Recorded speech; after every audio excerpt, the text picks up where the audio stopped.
Hello दोस्तों, आप सभी को गुलाब जामुन जैसी मीठी मीठी नमस्कार। और उसी के साथ आप लोगों का स्वागत है आईपीओ के लव ट्रायंगल शो में।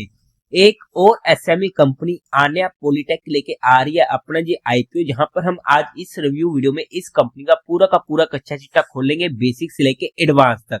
अगर मैं स्टार्टिंग में इसमें अपने पर्सनल डिसीजन की बात करूं फॉर एजुकेशन पर्पस, तो आज के दिन क्लियर डिसीजन नहीं है, बट जिस तरीके का जो आईपीओ हमें देखने को मिलने वाला है, जब इसको हम डिटेल स्टडी करेंगे तो एक अच्छा IPO on the face of today अच्छा देखने को मिलने वाला है। बट किस तरीके से रहेंगे एक्सटर्नल फैक्टर, जिसमें स्पेशली देखना पड़ेगी मार्केट का मूड किस तरीके से रहता है, उसी के बेस पर जो भी फाइनल डिसीजन बनेगा वो मैं आप लोगों को अपडेट कर दूंगा।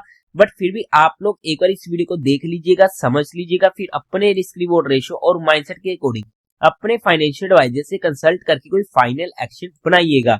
उसी के साथ साथ आप लोगों को म्यूचुअल फंड में या इंश्योरेंस सेगमेंट में किसी भी तरीके कोई भी हेल्पलाइन की जरूरत है, या आप लोग चाहते हो कि being a mutual fund distributor हम आपका पैसा मैनेज करने में आपकी हेल्प करें, चाहे वो SIP हो, STP हो, SWP हो, बूस्टर STP हो, जलम सब अमाउंट हो, तो आपको डिस्क्रिप्शन में मेरा फोन नंबर मिल जाएगा, आप मुझसे कांटेक्ट कर सकते हैं। अब अगर हम कंपनी की बेसिक डिटेल की बात करते हैं तो 2011 में ये कंपनी इनकॉर्पोरेट हुई थी। काम की बात करते तो ये इंगेज होने वाली in the business of fertilizers and bags manufacturing and also provide environmental solution. Company manufacturing करती है high quality high density polyethylene and polypropylene bags and zinc sulphate fertilizers को। और कंपनी ने कमर्शियल प्रोडक्शन स्टार्ट किया था इन 2013, जहां पर उनकी इंप्रेसिव कैपेसिटी थी over 750 lakh bags per year, जो आज के टाइम पर ऑपरेट करती है विद फुल कैपेसिटी, और यहाँ पर ये 100 करोड़ से भी ज्यादा का टर्नओवर क्रिएट कर रही है from its bag and fertilizers. Company के प्रोडक्ट पोर्टफोलियो की बात करते तो उनमें आ जाता है HDPE bags, PP bags and fertilizer, जिनमें आ जाते हैं जिंक सल्फेट। आप जहां पर इनको डिटेल में स्टडी आउट कर सकते हैं। और कंपनी आल्सो प्रोड्यूस करती है एंड सप्लाई करती है जिंक सल्फेट मोनोहाइड्रेट, जो यूज किया जाता है in the veterinary and poultry industries for various formulation. As of January 31, 2024 company के पास 126 एम्प्लॉइज होने वाले हैं। काम वाइज बात करते हैं, सेगमेंट वाइज बात करते हैं, एक अच्छा काम एक अच्छा सेगमेंट हमें जहां पर देखने को मिलने वाला है, बट हाईली कम्पिटिटिव सेगमेंट भी हमें देखने को मिलने वाला है। अब अगर हम कंपनी के कुछ इंटरनल रिस्क फैक्टर्स की बात करते हैं तो वहां पर सबसे पहले कंपनी का registered office and corporate office इनके खुद के नहीं होने वाले हैं, वो इन्होंने लीज बेसिस पर ले रखे हैं। सेकंड, कंपनी के ऊपर कुछ लीगल प्रोसीडिंग्स वगैरह होने वाली है, जो आप यहाँ पर स्टडी आउट कर सकते हैं। थर्ड पॉइंट, कंपनी का मेजर रेवेन्यू जनरेट होता है इनके टॉप 10 कस्टमर से। आप चेकआउट कर सकते हो कि 96% का हमें होते हुए देखने को मिला है for the ended period 31 January 2024, and 96% के करीब का देखने को मिला है 2023 फाइनेंशियल ईयर में, 97% का 2022 में। मतलब कि कंपनी का 95% से ज्यादा का रेवेन्यू जनरेट होता है इनके टॉप 10 कस्टमर से, और ऐसे में कोई भी इनका मेजर कस्टमर्स से इनकी किसी भी तरीके की टू मैं होती है, जब वो उनसे नाराज होता है तो उसका इम्पैक्ट हमें कंपनी के ऊपर देखने को मिल सकता है। और अगर आप टॉप 10 की बजाय अगर टॉप 2 कस्टमर को ही लोगे, जो इनके होने वाले Krishak Bharati cooperative limited and Kribhco fertilizer limited, तो अगर आप उनका रेवेन्यू चेकआउट करने की कोशिश करते हो तो टॉप 2 से हमें देखने को मिल रहा है 72.55% का। आप जहां पर चेकआउट कर सकते हो 53% प्लस 18.86%, 72% का हमें देखने को मिला है एज ऑफ जनवरी 31, 2024 में। अगर हम 2023 फाइनेंशियल ईयर की बात करते हैं तो वहां पर 87% का हमें टोटल देखने को मिला है दोनों कस्टमर्स की ओर से। मतलब कि इनके मेजर 2 ही क्लाइंट होने वाले हैं, और अगर स्पेशली जे नाराज होते हैं इनसे आने वाले टाइम में, तो उसका इम्पैक्ट हमें कंपनी के ऊपर सीधा सीधा देखने को मिल सकता है। और कंपनी के लॉन्ग टर्म एग्रीमेंट नहीं है इनके सप्लायर्स के साथ फॉर रॉ मटेरियल। कंपनी की मैन्युफैक्चरिंग फैसिलिटी शाहजहांपुर में होने वाली है उत्तर प्रदेश के, और ऐसे में वहां पर किसी भी तरीके की दिक्कत आना, स्लो डाउन होना, शट डाउन होना, या फिर किसी भी तरीके से वहां पर काम रुकना, चाहे वो इकोनॉमिकली हो, चाहे रीजन वेस्ट हो, या फिर किसी भी डिसास्टर की वजह से, या फिर किसी अदर एक्सटर्नल फैक्टर की वजह से, तो वहां पर हमें उसका इम्पैक्ट कंपनी के ऊपर देखने को मिल सकता है। कंपनी का मेजर रेवेन्यू जनरेट होता है उत्तर प्रदेश से, और ऐसे में उत्तर प्रदेश में भी किसी भी तरीके कोई भी दिक्कत आती है तो उसका इम्पैक्ट हमें फिर से कंपनी के ऊपर देखने को मिल सकता है। तो यहाँ पर हमने कंपनी के कुछ इंटरनल रिस्क फैक्टर को स्टडी करने की कोशिश करी है। हालांकि आई नो पिछली कुछ वीडियोस में मैं नहीं कर पा रहा था बिकॉज मेरी तबीयत वहां पर सेट नहीं थी, बट जैसे जैसे मैं थोड़ा सा ओके हुआ वैसे ही हमने सभी पॉइंट्स को प्रॉपरली स्टडी करना शुरू कर दिया है।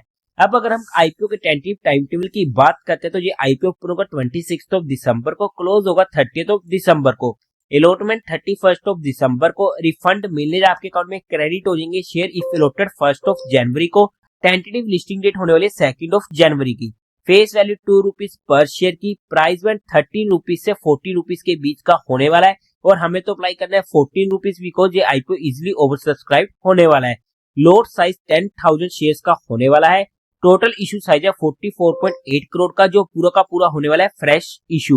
एनएससी के एसएमई पोर्टल पर ये आईपीओ लिस्ट होने वाला है। कोटा की बात करते हैं तो वहां पर क्वालिफाइड का 50% का, रिटेल में 35% का, एचएनए में 15% का होने वाला है। लोट साइज में रिटेल कैटेगरी में एक लोट पड़ेगा 10,000 शेयर्स का जिसकी अमाउंट पड़ेगी 1,40,000 रुपीज की। एचएनए कैटेगरी में मिनिमम 2 लोट्स के लिए अप्लाई करना पड़ेगा जिसकी अमाउंट पड़ेगी 2,80,000 रुपीज की। कंपनी के प्रमोटर्स की बात करते तो वहां पर जसपाल सिंह यादव आने agro and fertilizer private limited company के प्रमोटर होने वाले हैं। प्री इशू होल्डिंग थी 89.19% की जो पोस्ट इशू रह जाएगी 65.4% की। अब अगर हम कंपनी के मेन मुद्दे की बात करते यानी कंपनी के फाइनेंशियल की तो वहां पर सबसे पहले टोटल असेट 2022 में थे 61 करोड़ के जो इंक्रीज होते थे फर्स्ट क्वार्टर ऑफ 2025 तक पहुंच चुके हैं 111 करोड़ के, अच्छी ग्रोइंग रेट होने वाली है। रेवेन्यू 2022 में था 91 करोड़ का, 2023 में 116 करोड़ का, 2024 में 125 करोड़ का एंड 2024 में 40 करोड़ का। जहां पर हमें इतनी अच्छी ग्रोइंग रेट देखने को नहीं मिल रही है बट हाँ एक ठीक ठाक सी ग्रोइंग रेट होने वाली है। प्रॉफिट आफ्टर टैक्स 2022 में था 70 लाख का, 2023 में 5.7 करोड़ का एंड 2024 में 9.97 करोड़ का एंड फर्स्ट क्वार्टर में 4.53 करोड़ का। बट प्रॉफिट आफ्टर टैक्स में हमें काफी जबरदस्त ग्रोइंग रेट देखने को मिल रही है। कंपनी के रेवेन्यू इतनी स्पीड से नहीं बढ़ रहे जितनी स्पीड से प्रॉफिट बढ़ रहे हैं जिसकी वजह से हमारे मन में शंकाएं आ जाती है क्या आईपीओ जस्ट आने से पहले जिस तरीके से कंपनी के प्रॉफिट आफ्टर टैक्स इंक्रीज हुए हैं क्या वो रियलिटी में हुए हैं या फिर सिर्फ कागजों में हुए हैं। अगर आप इनका प्रॉफिट आफ्टर टैक्स मार्जिन निकालने की कोशिश करोगे तो यहाँ पर तो 1% से भी कम का था, जहां पर ऑलमोस्ट 4% के करीब का निकल कर आता है और यहाँ पर 7% के करीब का और यहाँ पर 10% के करीब का। नेटवर्थ 41 करोड़ की, रिजर्व एंड सरप्लस में 10 करोड़ का, टोटल बोरिंग कंपनी के ऊपर 47.94 करोड़ की होने वाली है। ओवरऑल में अगर हम फाइनेंशियल्स की बात करते हैं तो ओके टू स्लाइटली पॉजिटिव हम कंपनी के फाइनेंशियल्स बोल सकते हैं, ज्यादा अच्छे नहीं बोलूंगा क्योंकि रेवेन्यू में इतनी ज्यादा ग्रोइंग रेट देखने को नहीं मिली है। अब अगर हम बात करते हैं कंपनी के ऑब्जेक्टिव की तो वहां पर क्यों आ रहा है ये आईपीओ, तो सबसे पहले तो इनको capital expenditure and working capital की रिक्वायरमेंट है in Anya Polytech and fertilizer limited. Second इनको सेटअप करना है न्यू प्रोजेक्ट इन यारा ग्रीन एनर्जी प्राइवेट लिमिटेड जो इनकी सब्सिडरी कंपनी होने वाली है along with its working capital requirement. Third इनको working capital and capital expenditure की रिक्वायरमेंट है इन अरावली फॉस्फेट लिमिटेड जो इनकी फिर से सब्सिडरी कंपनी होने वाली है। And finally general corporate purpose.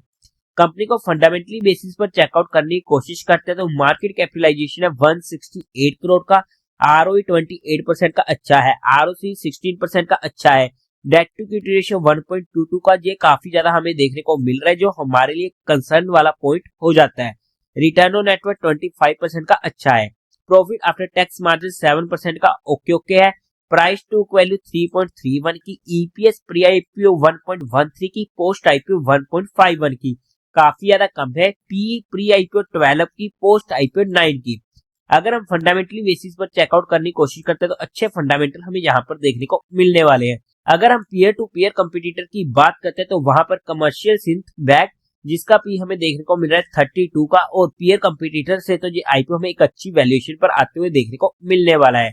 अगर हम इसकी जीएमपी की बात करते हैं तो आज के टाइम पर 21% के करीब का देखने को मिल रहा है बट उम्मीद है कि आने वाले टाइम में जहां पर भी हमें एक अच्छा जीएमपी देखने को मिल जाए। बट अगर हम बात करते हैं valuation wise based on 2025 financial year data तो उसके बेस पर एक अच्छी वैल्यूएशन पर ये आईपीओ आ रहा है और कंपनी ने हमारे लिए लिस्टिंग का स्कोप छोड़ा है। कंपनी के मेजर नेगेटिव पॉइंट की मैं बात करूं तो मुझे सबसे मेजर नेगेटिव पॉइंट इस कंपनी में या रिस्क फैक्टर की बात करूं क्योंकि कंपनी के मेजर 2 ही क्लाइंट्स होने वाले हैं। अगर आने वाले टाइम में किसी भी तरीके से कुछ भी ऐसा वैसा होता है जिनसे वो क्लाइंट्स अब इस कंपनी के नहीं रहते या फिर वो किसी और कंपनी के साथ अटैच हो जाते हैं, तो उसका मेजर इम्पैक्ट हमें इस कंपनी पर देखने को मिल सकता है। ये मुझे इस कंपनी का सबसे मेजर रिस्क फैक्टर देखने को मिला है। हाउएवर हमने यहाँ पर कंपनी को सिर्फ education and learning perspective study किया है, किसी भी तरीके कोई भी इन्वेस्टमेंट टिप या एडवाइस नहीं है। फिर भी आप लोगों का क्या रहने वाला है इस आईपीओ में एक्शन कमेंट सेक्शन में बता दीजिएगा, और कोई भी एक्शन लेने से पहले एक बार अपने फाइनेंशियल एडवाइजर से कंसल्ट जरूर कर लीजिएगा। तो देवी और सज्जनों, उम्मीद है आप लोगों को ये वीडियो अच्छी लगी होगी, तो इस वीडियो को लाइक कीजिएगा, शेयर कीजिएगा और साथ ही साथ चैनल को सब्सक्राइब करें। हर हर महादेव।